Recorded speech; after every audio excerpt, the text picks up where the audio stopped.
कटकरे बुलिला खंडा 3 गुरुतर बारंग थाना Mundli barrage निकटरे तानमुंडली grammar Kanhu Dalai नामक युवक को आक्रमण करा जायछि। युवक जनक छकरे दहीबरा खाउथबा बेले 6 जन दुर्बृत्त 2टी बाइक रे आसी खंडारे आक्रमण करथिले। कान्हू को बंचाइबाकू जाई दहीबरा व्यवसायी अन्य जणे पान दोकानी गुरुतर आहत होइछन्ति। घटनास्थल रे जोन 4 एसपी बारंग थाना अधिकारी पहुंची तदंत जारी रखिछन्ति। सीनियर रिपोर्टर प्रभात बिशोई फोन लाइन में जोड़ी होती संपर्क अधिक सूचना पाई। प्रभात, ये कौन पे युवकों को आक्रमण करागला एवं युवकों अवस्था कौन वर्तमान? देखो श्रीदा आप देखिए बर्तमान गोटे ट्रेंड चली जिते जिते यही घटना मान सोशल मीडिया गणमाध्यम प्रसारित होते घटना मान प्रतिदिन देखा मिलूँ। ये जो भाव में मुंडली गोटे सब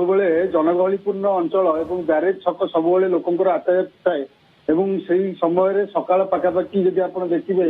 दिन 12:30 गोटे पाखापाखि घटना घटी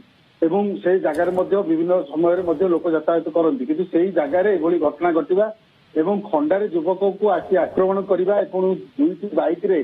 3 जन दुर्बृत्त और गोटे बाइक रे आउ गोटे बाइक रे 3 जन दुर्बृत्त 6 जन दुर्बृत्त आसिकी बीच बजार रे एमती आक्रमण करवा ये केउटी बर्तमान पुलिस प्रशासन उपर केउटी ना केउटी लोकंकर बर्तमान भरोसा तुटिगला भय तुटिगला जहाँफल ये घटना मान सामना को आसुची। जो कानुदली कथा कहुच्छी सानमुंडली ग्रामर कानुदली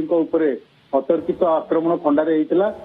से कानुदली जी दहीबरा दुकान में दहीबरा खाऊले से समय आक्रमण होता कई किसी बुझा पूर्व आक्रमण होता जितेबले कई किसी बुझीपारि नथिले सेतेबले दहीबरा व्यवसायी दुकानी जी सी एवं पाखे गोटे पान दुकान पान दुकान से व्यवसायी जनक 2 जन जो बंचा आसते आक्रमण शिकार होते। एमती घटना देखिए 3 जन बर्तमान आक्रमण शिकार होती जड़े सामान्य आघात लगी सी घर को चली जाती जो 3 जन आक्रमण शिकार होती कानुदली सानमुंडली गाँव छाड़देले जड़े पान दोकानी ना हूँ अनिल कुमार लेंका और रंजन कुमार राउत जी दहीबरा व्यवसायी जी दहीबरा दुकान देते जो घटना घटला। बर्तमान घटनास्थल में पुलिस बर्तमान पहुंची अनुसंधान करुच्ची जो प्रत्यक्षदर्शी अच्छा बयान रेकर्ड प्रत्यक्षदर्शी माने कौन कहते जो माने से समय उपस्थित थे जदियो ये घटना दिन द्विपहर घटना घटी प्रत्यक्षदर्शी मान प्रतिक्रिया कौन से माने कौन कहते देखो श्रीजा आम जी दहीबरा व्यवसायी करते प्रतिक्रिया नहीं आपण पाखे प्रतिक्रिया हस्तगत हेबनी सी स्पष्ट भाव में कहते आम कौन प्रकार किसी बुझिया पूर्व हठात आसिकी से पिला आक्रमण कले आमको कहीं आक्रमण कले आम भी जानू कारण आम तक पिला जो आक्रमण कले से आम बचा चेष्टा कलु अटकैया चेष्टा कलु तार आक्रमण से खंडा चोटर शिकार आम हलु। अन्य पटे जब देखिए ताले सीसीटीवी कैमेरा जदि से पाखे किसी थाए ताले से सीसीटीवी कैमेरा भिजुआल्स पुलिस रेकर्ड को लेकिन तदंत परिसर को नब अन्य पटे जहाँ कह शुणा स्थानीय लोक मद व्यवसाय को लेकिन कुआडे पूर्व शत्रुता थिला जी रही कानू दलई सहित से दुर्वृत्त मानकर तो ये गोटे प्रमुख कारण होता पारे कि बर्तमान तो पुलिस तार तदंत करुच्ची कानू दलई जी से गुरुतर अवस्था बर्तमान कटक एससीबी चिकित्सित होती पेटर गभीर आघात लगी जी पान दुकान रही अनिल कुमार लेखा हाथ में खंडा चोट पड़ी जी रही रंजन कुमार राउत दहीबरा व्यवसायी जी दहीबरा बिकुले पेटर आघात लगी बर्तमान 3 जन को कटक एससीबी मेडिकल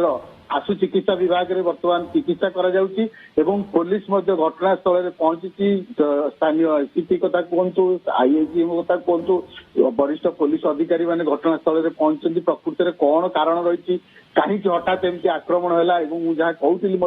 किसी समय पूर्व जो ये बर्तमान गोटे ट्रेंड हो गला गत 2 दिन तले काली सामना को आसला चित्र सदर थाना अंचल जो चली चंदन यात्रा से जड़े युवक को खंडारे आक्रमण करागला तो ये प्रतिदिन घटना मान बढ़ी बढ़ी चली सोशल मीडिया ट्रेंड और गणमाध्यम जो भाव में खबर प्रसारण होती दुर्बृत्त मैंने से इन्स्पायर्ड होती घटना मान घटाऊँ। ओके, धन्यवाद। सीनियर रिपोर्टर प्रभात बिशोई आम सहित फोन लाइन में जोड़ी होते विस्तृत सूचना देते।